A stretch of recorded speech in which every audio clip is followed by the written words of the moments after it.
Hey everyone, it's Josh from Blockchain DXB and today's the 18th of June 2026. Now unfortunately, Satoshi, the prices of Bitcoin and cryptocurrencies has mildly fallen down, and the reason for this is pretty simple. Yesterday on the 17th of June, at around 10:30 PM Gulf Standard Time, there was an FOMC announcement. Now here's the important thing to note, Satoshi. The FOMC announcement wasn't surprising at all, but a day before that, according to me, a lot of notorious traders, trillion-dollar companies and hedge funds, as well as Bitcoin and cryptocurrency whales, they were cleverly trying to manipulate the market, and only because of that, immediately after the FOMC announcement, the prices of Bitcoin and cryptocurrencies have fallen down. And what is crazy to know, Satoshi, is regarding the FOMC announcement, there's a lot of misleading information, particularly about the new federal chair, that is Kevin Walsh, where a lot of social media as well as mainstream media is saying that he's hinting towards an increase in interest rate by the end of the year. This, to be honest, guys, is definitely not true. And later on in today's episode, Satoshi will definitely go and delve deeper into this. Not only because of the announcement, Satoshi, since the last 24 hours, we are seeing minor outflows in the world of crypto ETFs, but according to me, these numbers will drastically change to inflows, and most likely, Satoshi, am I right in saying, these numbers could change as early as tomorrow, because tomorrow, 19th of June, there's going to be some really interesting announcement regarding the Iran deal. Now last night, Satoshi, President Donald Trump along with the President of Iran, they did successfully sign the agreement.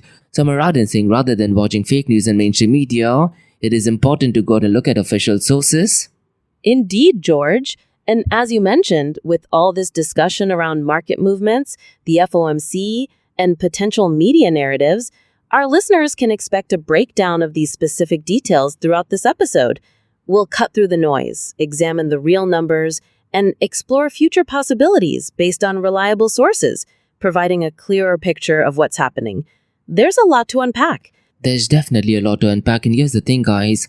Facts are completely different, but the market does actually react to the narrative that is put out by mainstream media, so we need to go and balance both of the approach. Now regarding the FOMC announcement that did actually take place yesterday, Satoshi, Kevin Walsh did actually talk about 5 task forces. Now in today's episode, we'll definitely go to inform our listeners what the new task force is, and what I really like, Satoshi, is that going forward they'll be looking at real-time information as opposed to information that is literally 45 days or longer. And for our listeners, guys, at the FOMC announcement, Kevin Walsh and the FOMC committee did actually decide to go ahead and keep the interest rate the same. Now we'll definitely go ahead and delve into that. Now the second news, Satoshi, is a really interesting news, and this is all the way from Oman. And the country of Oman is definitely taking a positive stance regarding Bitcoin, and they are focusing more on the Bitcoin mining pool.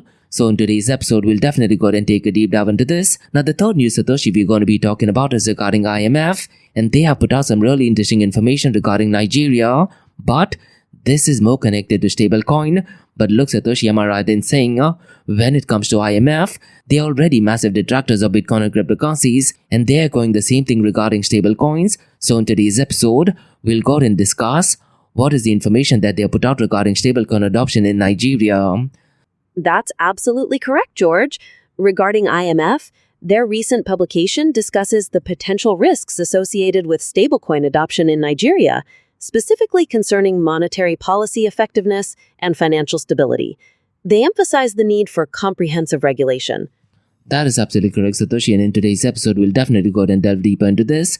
Now, the final news for today, Satoshi, is regarding a trillion-dollar company that is BlackRock, and they have debuted a new Bitcoin ETF, and this is called as Beta. That is B for Bravo, I for India, T for Tango, and A for America. So in today's episode, we'll definitely go and delve deeper into this.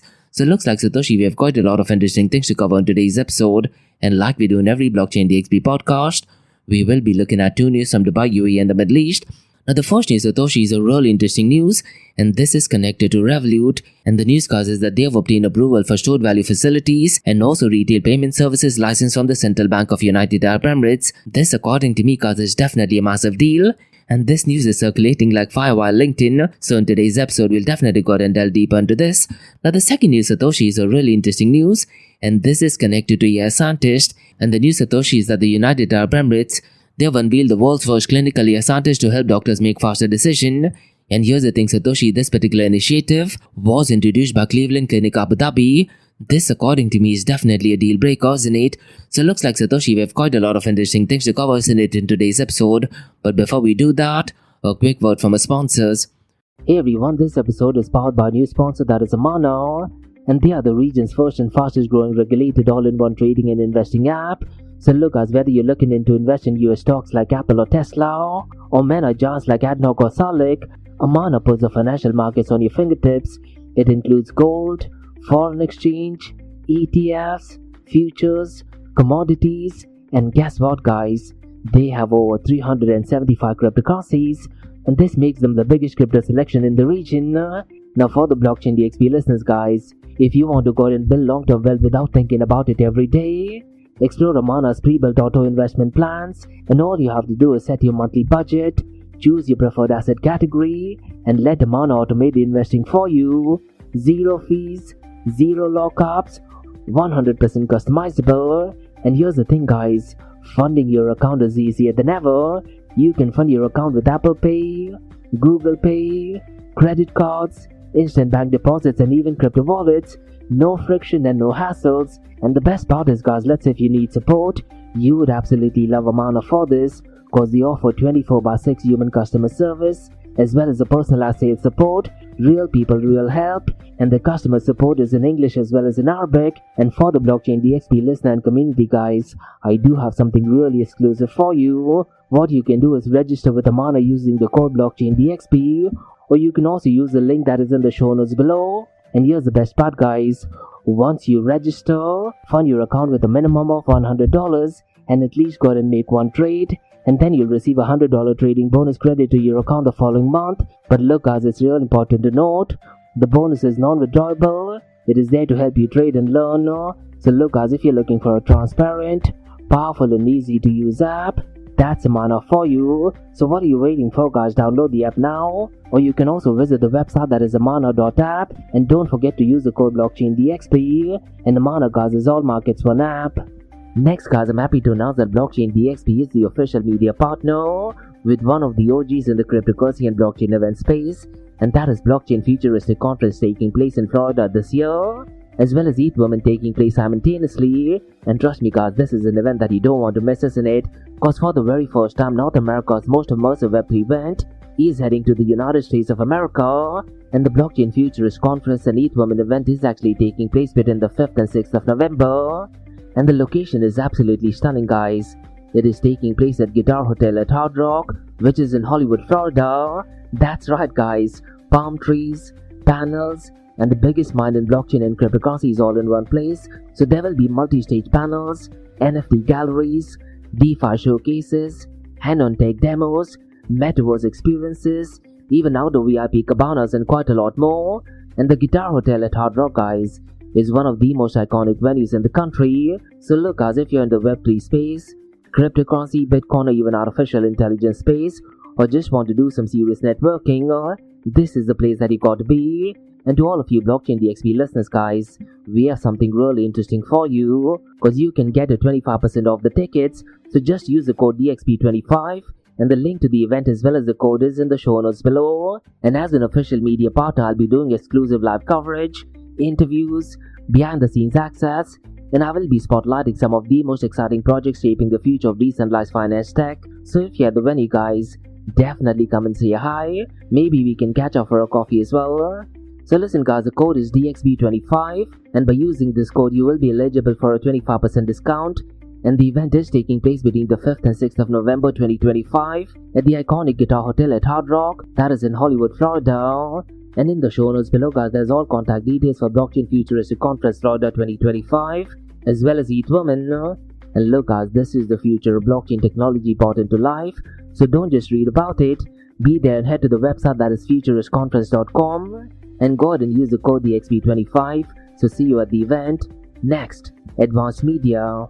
Advanced Media, guys, is the largest distributor of professional video, photo, broadcast and cinematic equipment and accessories in the Middle East and MENA region. With over 2 decades of experience, Advanced Media is now the largest distributor in the Middle East, representing more than 100 recognizable brands, including brands such as Zeiss, DJI, Hasselblad, Red and Rode. As a matter of fact, guys, the very mic that I'm recording is being sponsored by Advanced Media as well, and Advanced Media has showrooms in Saudi Arabia and services as well. Looks like they're definitely taking the Middle East by storm. And here's the beautiful thing, guys, they're taking corporate social responsibility very seriously, and they're focusing on 3 Ps: That is people, planet, and prosperity. Now listen guys, if you do want to find out more information regarding the statement of corporate social responsibility, check out the website, that is www.amt.tv.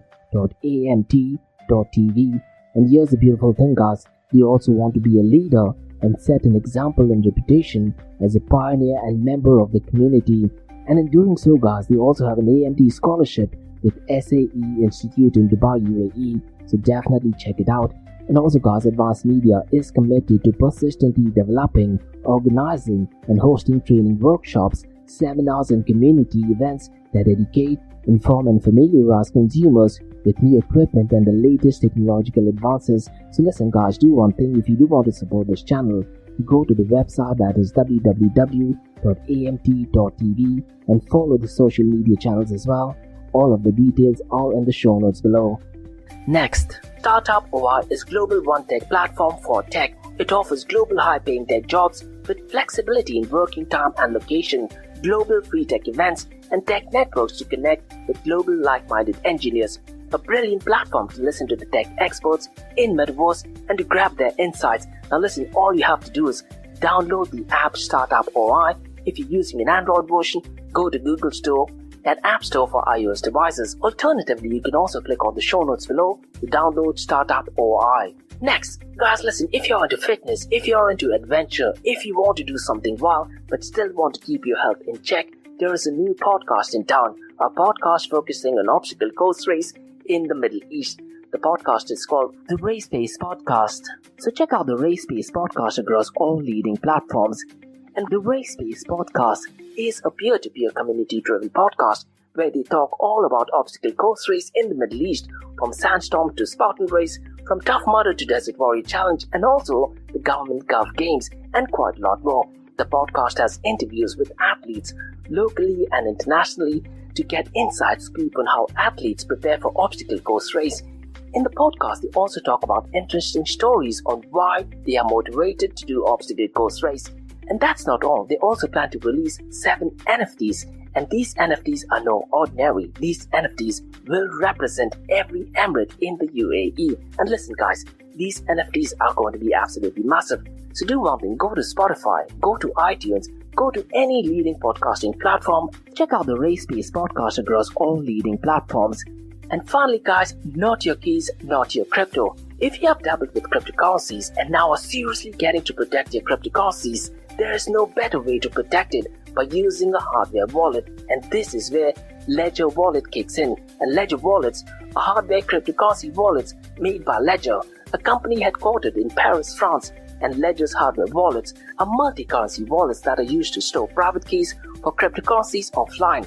And Ledger offers 2 hardware wallets, the Ledger Nano and Ledger Nano X wallets. They are world-class experts with extensive crypto security backgrounds. They continuously look for vulnerabilities in Ledger products in a constant effort to improve the level of security. Now, in today's world, securing these digital assets is a critical challenge, and this is where Ledger kicks in. So click the link below to buy your hardware wallet and support this podcast. It is a brilliant way to support this podcast. So what are you waiting for? The link is in the show notes below. Now guys, since you've taken care of that, let's quickly run to the global cryptocurrency market. Now if you look at the global cryptocurrency market guys, right now it is at $2.29 trillion. Now this unfortunately represents a 2.10% decrease in the last 24 hours. And look guys, the reason for this is pretty simple. There was an FOMC announcement, and because of the FOMC announcement, a lot of notorious traders, high net worthy individuals, as well as trillion-dollar companies, according to me, are trying to manipulate the market. Because if you look at the FOMC announcement, according to me, it is great for the price of Bitcoin and cryptocurrencies. Now later on in today's episode, Satoshi will definitely go and discuss the fake news that is put out by mainstream media regarding the FOMC announcement. But am I right in saying we as individuals need to be aware of the facts, but at the same time also need to understand that the market does actually react to fake news that is driven by mainstream media, isn't it? You're absolutely correct, George. Relying on original sources and official data is crucial, rather than being swayed by potentially misleading mainstream media narratives. Facts matter more than does. But as I said, Satoshi, market does actually react to the narrative that is put out by mainstream media, isn't it? So according to me, look, we individually need to go ahead and make a decision, either to go ahead and follow the narrative that is driven by mainstream media, because as I said, market is actually reacting to the narrative that is put out by mainstream media, not necessarily the facts, isn't it? That's absolutely correct, George. Sentiment can drive markets even when it diverges from the underlying fundamentals. So discerning that balance is a key skill. That is absolutely correct, Satoshi. And as an individual, we definitely need to go out and do our own research and make our own decision. And here's the thing, guys, whatever we're saying is definitely not financial advice. Make sure you go out and do your own research. Now let's do one thing, Satoshi. Let's go ahead and take a deep dive into the global cryptocurrency snapshot. Because if you look at the volume of decentralized exchange, it is below the $6 billion mark. It is only at $5.76 billion. Now, no matter what is happening at a geopolitical level, the volume of decentralized exchange isn't picking up pace. And if you look at the total value log, guys, it is less than half of what it was in an average given day in 2025. It is down to $73.26 billion. And what I'm really not liking, Satoshi, is the decentralized exchange ratio. In other words, this particular matrix tells us how many people are using decentralized exchange, and the decentralized exchange ratio dominance is only at 19.02%. Now look, Satoshi, because of the FOMC announcement and because of the narrative driven by mainstream media, looks like the investor sentiment has taken a massive hit, and now we have a matrix to actually go ahead and measure that, and this is crypto-related ETFs. And since the last 24 hours, guys, we are seeing outflows in the world of crypto ETFs, but these outflows are actually marginal, and that is accounting to only $23 million.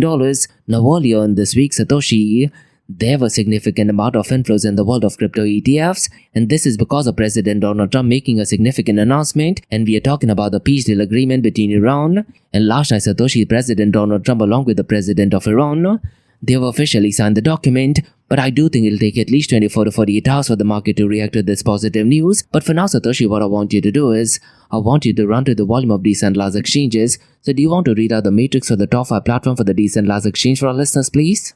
That's absolutely correct, George.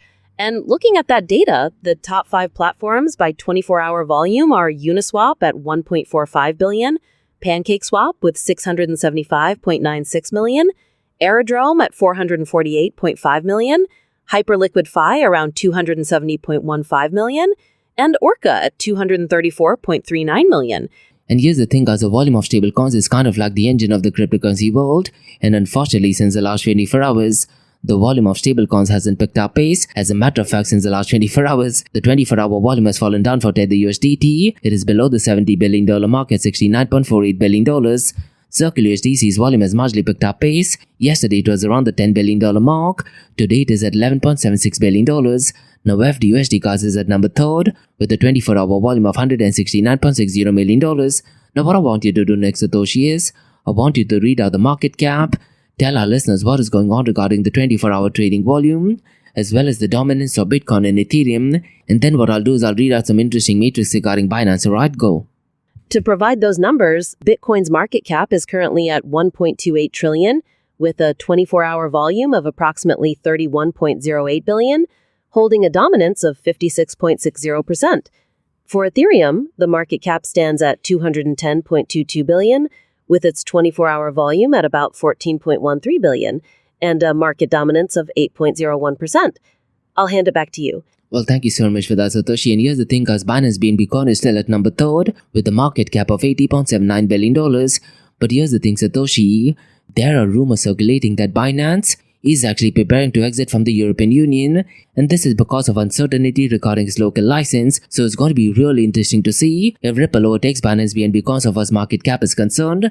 And here's the thing, Satoshi, if you look at the 24-hour trading volume of Binance, it is showing as $1.28 billion. Now in every blockchain DXB podcast, Satoshi, we tend to look at one new matrix. What I want you to do is, Satoshi, I want you to go ahead and run through some matrix regarding perpetual coins. But before that, Satoshi, why don't you tell our listeners what is perpetual coins? And then, why don't you read out some matrix that is connected to perpetual coins for our listeners, please? Certainly, George. Basically, perpetual coins are a type of cryptocurrency derivative that allow traders to speculate on the price of an asset without actually owning it. And unlike standard futures contracts, they don't have an expiration date. Now, Satoshi, can you tell our listeners what are some of the dangers of perpetual coins? Because look, Satoshi, in 2025, the trading volume did actually surpass trillions of dollars, isn't it? That's right, George. Because of the high leverage involved, perpetual coins can lead to significant losses quickly, especially in volatile markets. There's also the risk of liquidation if the position moves against you. And traders need to be aware of the funding rates that maintain the price linked to the spot market. High volume definitely adds to that. Let me do one thing, George. Let me go ahead and read out the top 5 platforms and read out each and every one of them. We have Hyperliquid at $15.81 billion, Aster at $1.9 billion, Jupiter at $622.44 million, PancakeSwap at $442.81 million, and Lighter at $429.887 million. Well, thank you so much for that, Satoshi. Now let's do one thing. Let's go ahead and look at the king of all kings, that is Bitcoin. So why don't you tell our listeners what is going on regarding the price of Bitcoin, what has happened since the last 24 hours, and what is happening since the last 7 days. As a matter of fact, Satoshi, do the same thing for Ethereum as well as Binance BNB Coin for our listeners, please. Certainly, George. The current price of Bitcoin is $64,264, showing a minus 2.08% change in the last 24 hours, but up by plus 5.03% over the last 7 days. Ethereum is priced at $1,742, down by minus 2.63% for the day, but up by plus 8.27% for the week. Finally, Binance BNB is around $599, with a minus 1.05% change in the last 24 hours, but up by plus 2.85% over the last 7 days. Well, thank you so much for that, Satoshi. And here's the thing, guys, if you look at the market sentiment, things have definitely not improved, and the market sentiment is at fear, and the number associated is 22. Now look, Satoshi, according to me last night, roughly at around 10:30 p.m. Gulf Standard Time, Federal Reserve Board Chair, that is Kevin Walsh, along with the Board of Governors at the FOMC announcement, did actually decide to go ahead and keep the interest rate unchanged, and the interest rate, guys, is still at 3.5% to 3.75%. Now it is important to note, Satoshi, that Kevin Walsh did actually cite solid economic growth and an extremely strong market under the Trump administration. But more importantly, Satoshi, for the very first time, Kevin Walsh, who by the way is the new chair of the Federal Reserve Board, did make a really breaking announcement, and he actually made an announcement to go ahead and start 5 new task forces. The first one, Satoshi, is Fed communication. The second one is Fed balance sheet. The third one is use and reliance on existing data sources. And the fourth task force, Satoshi, will be focusing on productivity and jobs in an era of transformation. And finally, the fifth task force will focus on the Fed's inflation frameworks. Now, am I right in saying, Satoshi, this might be the very first time that the Federal Reserve Board has announced any federal task force? What is your opinion regarding these task forces? Well, George, it's definitely a proactive move, forming these task forces to address such specific areas, especially with Chair Walsh coming in. It shows a focus on transparency and modernizing their approach. The emphasis on data sources and productivity in this evolving market seems quite strategic. Now here's the important thing, Satoshi, what I'm really not liking since the FOMC announcement is, mainstream media, they're putting out a completely different narrative, and if you actually go out and watch a lot of fake news as well as mainstream media, they are saying for the rest of the year, there is a very high chance that the Federal Reserve Board will actually go out and increase the interest rate. Now look, guys, this information is completely made up and not true. And what happened, Satoshi, at the FOMC announcement, after Kevin Walsh presented his information, there was question and answer session, and one of the journalists, I believe it was from Bloomberg, did actually ask Kevin Walsh if there's a chance for him to go ahead and increase the interest rate later on this year. And Kevin Walsh clearly said, we're definitely not going to be making any decision. Rather, we're going to be looking at information on a real-time basis. And talking about real-time basis, Satoshi, Kevin Walsh also stressed it is high time that the Federal Reserve Board, in making decisions at the FOMC committee, go ahead and started looking at information at real time. This, according to me, Satoshi, is definitely a great move, isn't it? But here's what is happening, Satoshi. There's news circulating that for the rest of the year, Kevin Walsh at the FOMC committee will most likely be increasing the interest rate. This categorically is not true, but mainstream media are still pushing that narrative, and only because of that, the prices of Bitcoin and cryptocurrencies are falling down. This, to be honest, is definitely not right, isn't it? So look, guys, go ahead and look at official sources, but at the same time, we also need to be aware of the narrative mainstream media goes with. So am I right in saying, Satoshi, mainstream media is putting out a completely different narrative to what the facts are, isn't it? And unfortunately, the price is also reacting to the fake news narrative that is put out by mainstream media. Right, George. It's a serious problem when the narrative doesn't line up with the facts, especially when it causes market volatility. If Chair Walsh specifically stated we're looking at data and real-time information and not committing to rate increases, that discrepancy is significant. Staying focused on those official sources becomes crucial in times like this. Now let me do one thing, Satoshi. Let me go ahead and explain what these 5 task forces are. The first one, as we talked about, is Fed communication. And here's the thing, guys, aimed at reviewing the form and function of communication, including the SCP, that is Summary of Economic Projections. The second one is the Fed balance sheet, and their role is to review the current ample reserve regime and also assess alternative framework for monetary policy operations. The third task force is tasked with user reliance on existing data sources, and they will be evaluating new information sources and methodology changes to provide accurate, contemporaneous and actionable data. And the fourth one, guys, their emphasis is on productivity and jobs in an era of transformation, and they will be serving the economic impact of general purpose technologies, including artificial intelligence, and exploring implications for the Federal Reserve Board mandate. And finally, the fifth one, guys, this task force focuses on the Fed's inflation framework, and they will be examining the first principles behind the drivers of inflation and weighing ideas for delivering price stability. Now look, according to me, guys, mainstream media should be talking about the 5 task forces, cause according to me, this is definitely a great initiative.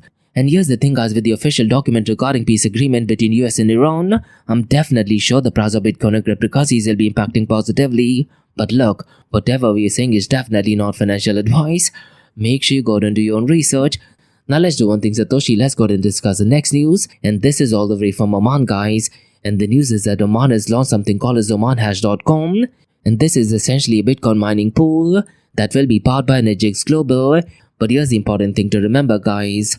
All licensed crypto miners in the country will be required to use the platform under the Oman's regulatory framework. And so far as GITEX is concerned, they now operate certain Bitcoin mining pools in both Oman as well as Kazakhstan.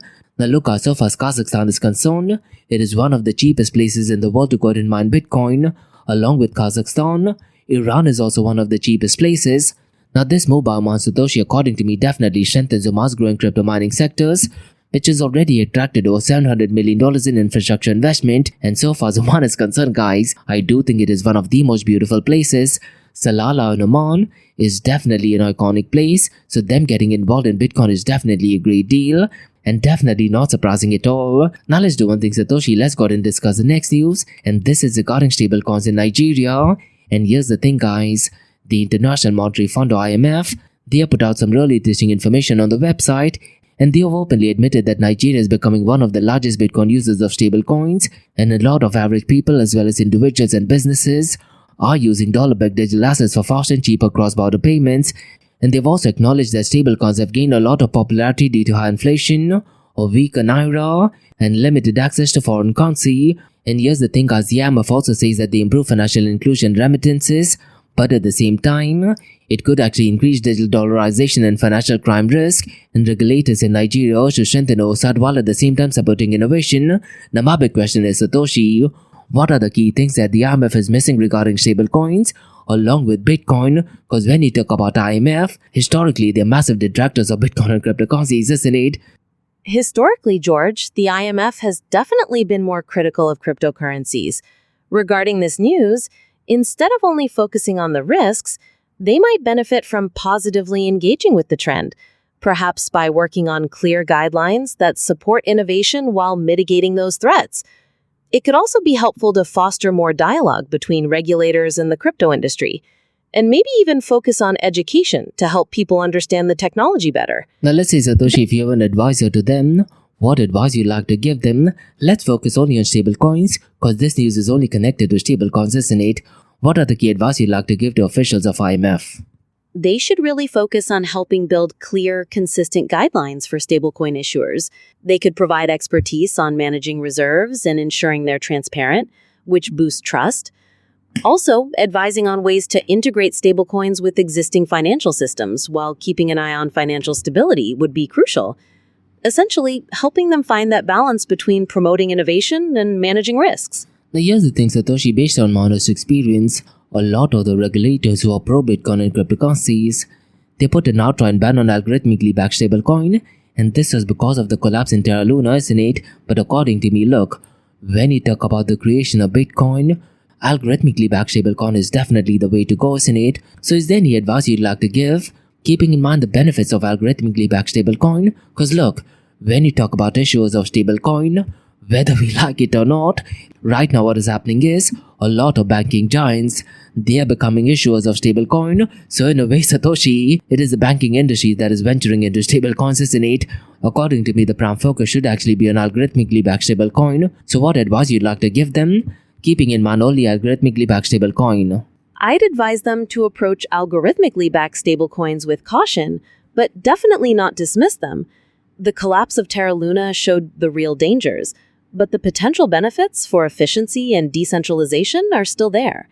Instead of a full ban, they could focus on establishing stringent requirements for the resilience of the algorithms, requiring stress testing, and perhaps having clear fallback mechanisms in case of a crisis.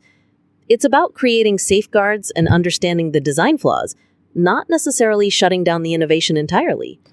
Repeat the same thing, but I want you to use my name, George, and make it slightly more conversational. Go. That is definitely solid advice. Now let's do one thing, Satoshi. Let's go ahead and pivot to the next news. And this is connected to BlackRock.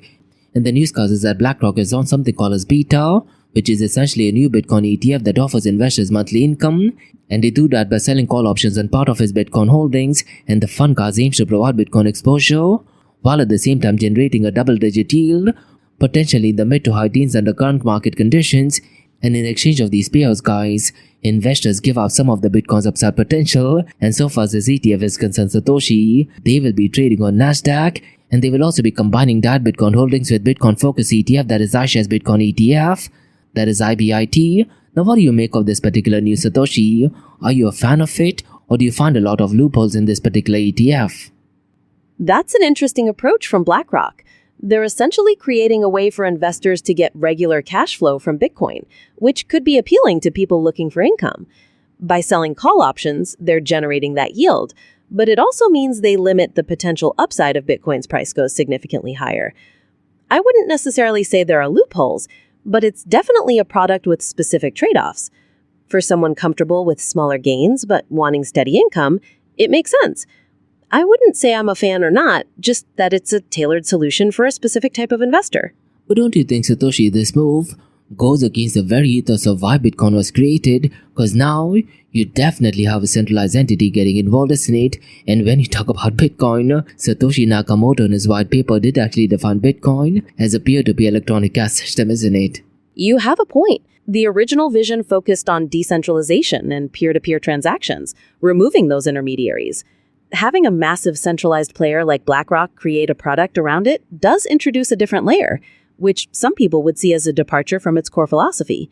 On the other hand, proponents might say that wider adoption and more ways to invest bring more people into the system, even if it's not strictly peer-to-peer. It really depends on what you prioritize, the initial principles or broader market growth. You're absolutely spot on, Satoshi, and definitely interesting news. So these were some macro-level newscasts on the Bitcoin blockchain and cryptocurrency world.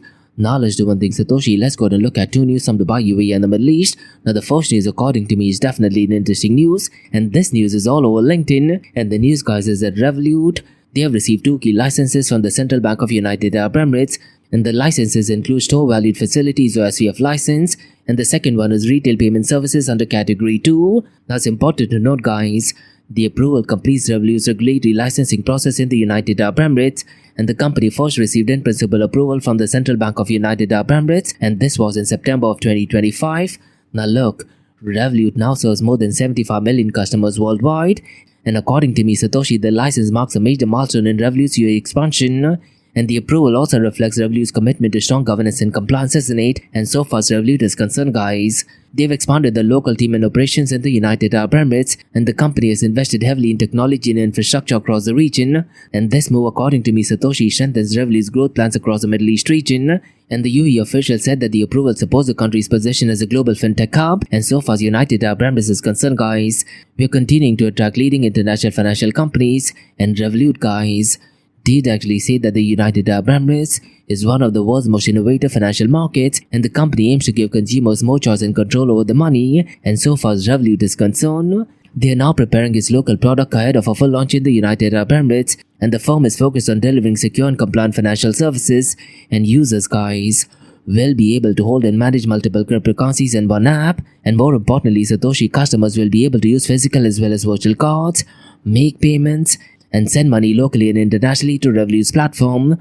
According to me, Satoshi, this is definitely a great news. What is your take regarding this particular announcement, Satoshi? This is definitely a big win for Revolut, George. Getting those licenses lets them fully operate in the UAE, offering a bunch of services like crypto management, payments, and virtual cards. It really shows they're serious about expansion in the Middle East and are following the rules closely. This could push other fintech companies to look at that region too, potentially making it an even bigger hub for digital finance. All in all, it seems like a key development. Now, one trend, Satoshi, which I'm noting particularly in the Middle East is a lot of the banks, they are also offering Bitcoin and cryptocurrencies. So do you think for the banking industry, Revolut will be more of a competitor? And the same thing goes for Revolut as well, isn't it? Absolutely. As banks start offering crypto, Revolut, with its digital-first approach, definitely becomes a direct competitor for those tech-savvy customers.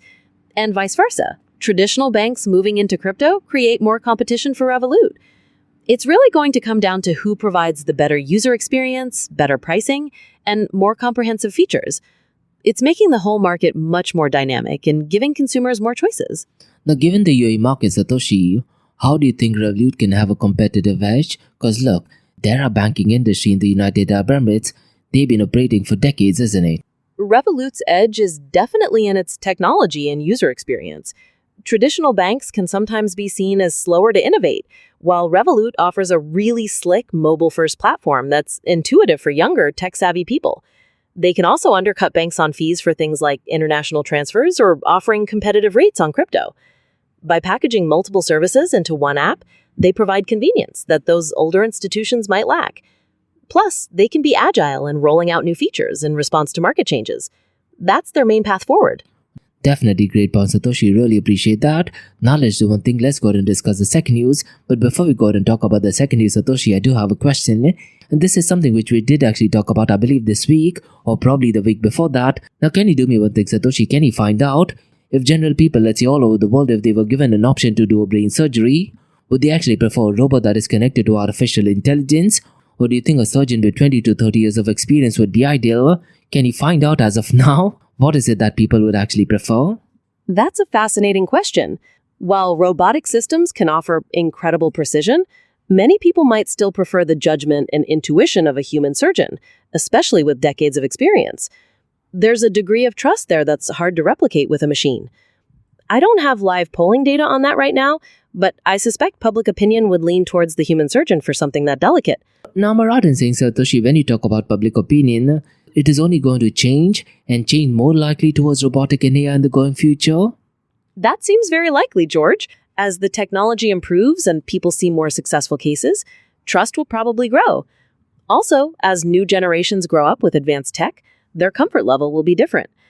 It won't happen overnight, but a shift towards acceptance is definitely plausible.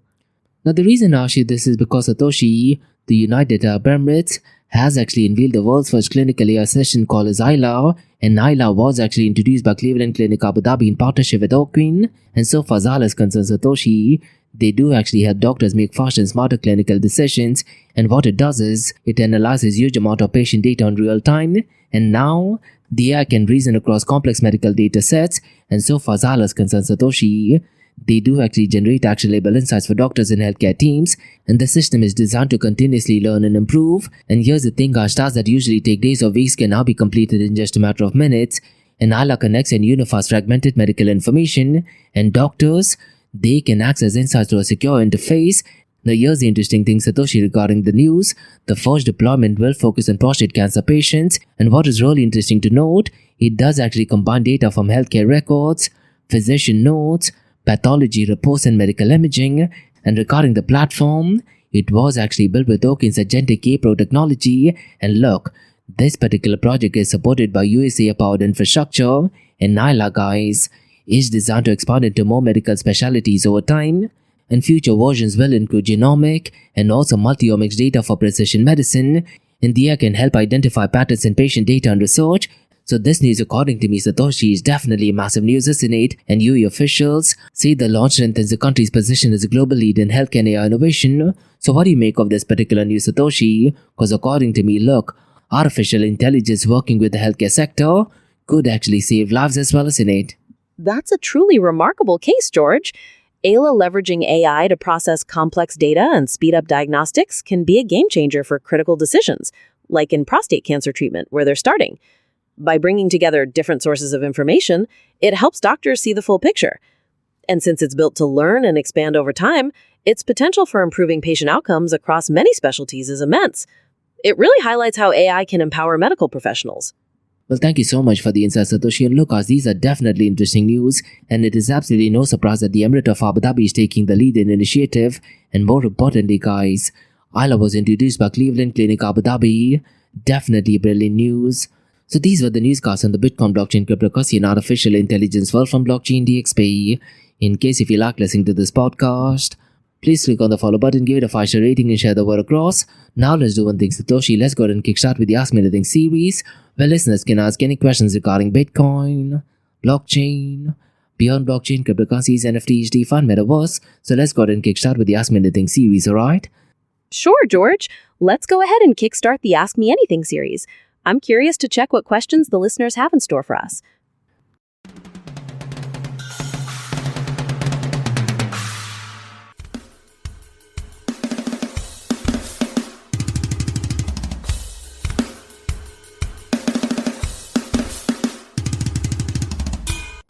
Hey everyone, this is Satoshi from the Blockchain DXB podcast, where listeners can ask any questions regarding Bitcoin, blockchain, beyond blockchain, cryptocurrencies, NFTs, DeFi, Metaverse.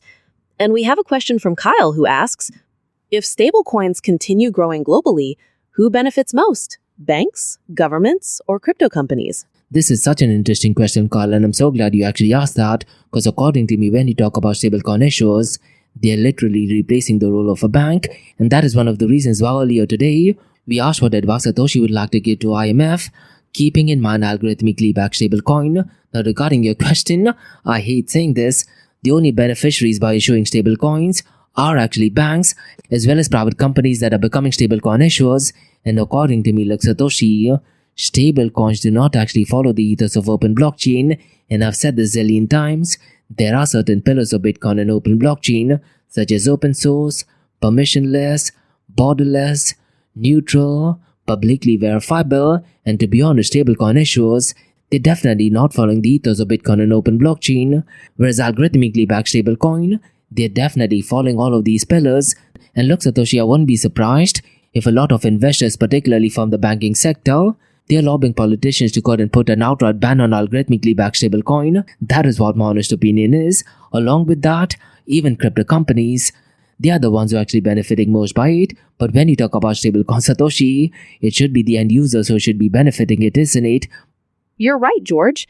Stablecoins do create big benefits for entities that issue them, like private companies or banks, because they start acting like financial intermediaries. And it's true that purely algorithmic stablecoins operate differently from those backed by traditional assets, sometimes fitting more in line with the decentralized ethos. Ultimately, you're hitting on a core point about the trade-offs for mainstream adoption versus sticking strictly to original ideals. My view is that both models can exist, but users need clarity on those differences to make informed choices. Well, what you're saying, Satoshi, is absolutely spot on. But here's the thing, Satoshi, most of the regulators all over the world, they put an outright ban on algorithmically backed stablecoin, and according to me, that is where the innovation lies.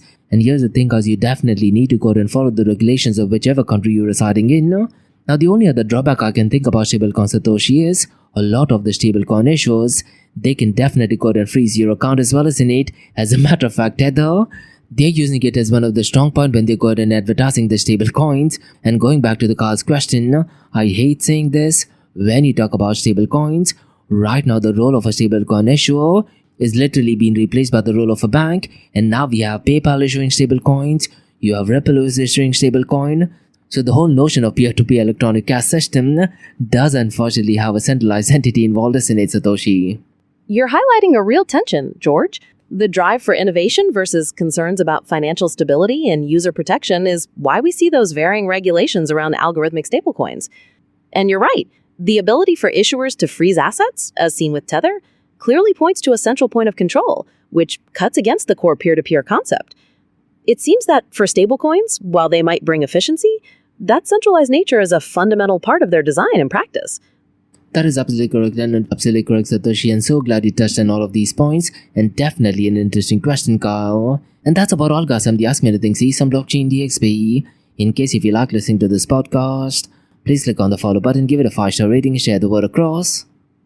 Remember, Monday to Thursdays, we have Blockchain DXB podcast. We look at the process, we look at the latest technological development, we talk about geopolitical news. Then, guys, you look at 2 news from Dubai, UAE, and the Middle East. Artificial intelligence, guys, is definitely a hot topic in the Middle East, and what you're listening to right now is the Ask Me Anything series, where your listeners can ask any questions regarding Bitcoin, blockchain, beyond blockchain, cryptocurrencies, NFTs, DeFi, and Metaverse. So thanks so much for listening, guys, and have a nice one. Bye-bye.